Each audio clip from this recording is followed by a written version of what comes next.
So today we are reading one of those controversial stories in the Bible that each or most human beings are really not happy about, and that is the fall of man and when man sinned for the first time. Let's read and find out. I'm reading from the book of Genesis from chapter 3.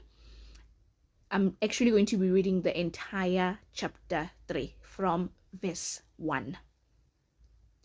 Now the serpent was more crafty than any of the wild animals the Lord God had made. He said to the woman, "Did God really say you must not eat from any tree in the garden?" The woman said to the serpent, "We may eat fruit from the trees in the garden, but God did say, you must not eat fruit from the tree that is in the middle of the garden, and you must not touch it, or you will die." "You will not certainly die," the serpent said to the woman. "For God knows that when you eat from it, your eyes will be opened, and you will be like God, knowing good and evil." When the woman saw that the fruit of the tree was good for food and pleasing to the eye, and also desirable for gaining wisdom, she took some and ate it. She also gave some to her husband who was with her, and he ate it. Then the eyes of both of them were opened, and they realized they were naked. So they sewed fig leaves together and made coverings for themselves. Then the man and his wife heard the sound of the Lord God as he was walking in the garden in the cool of the day, and they hid from the Lord God among the trees of the garden. But the Lord God called to the man, "Where are you?" He answered, "I heard you in the garden, and I was afraid because I was naked, so I hid." And he said, "Who told you that you were naked? Have you eaten from the tree that I commanded you not to eat from?"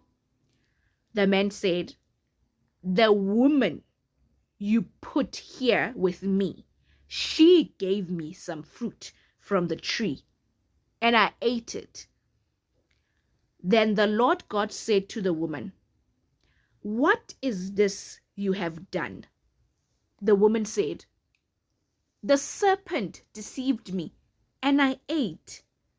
So the Lord God said to the serpent, "Because you have done this, cursed are you above all livestock and all wild animals. You will crawl on your belly, and you will eat dust all the days of your life. And I will put enmity between you and the woman, and between your offspring and hers. He will crush your head, and you will strike his heel." To the woman he said, "I will make your pains in childbearing very severe. With painful labor you will give birth to children. Your desire will be for your husband, and he will rule over you." To Adam he said, "Because you listened to your wife and ate fruit from the tree about which I commanded you, you must not eat from it. Cursed is the ground because of you. Through painful toil you will eat food from it all the days of your life. It will produce thorns and thistles for you, and you will eat the plants of the field. By the sweat of your brow you will eat your food, until you return to the ground, since from it you were taken. For dust you are, and to dust you will return." Adam named his wife Eve because she could become the mother of all living. The Lord God made garments of skin for Adam and his wife and clothed them. And the Lord God said, the man has now become like one of us, knowing good and evil. He must not be allowed to reach out his hand and take also the tree of life and eat and live forever. So the Lord God banished him from the Garden of Eden to work the ground from which he had been taken. After he drove the men out, he placed on the east side of the Garden of Eden cherubim and a flaming sword flashing back and forth to guard the way to the tree of life.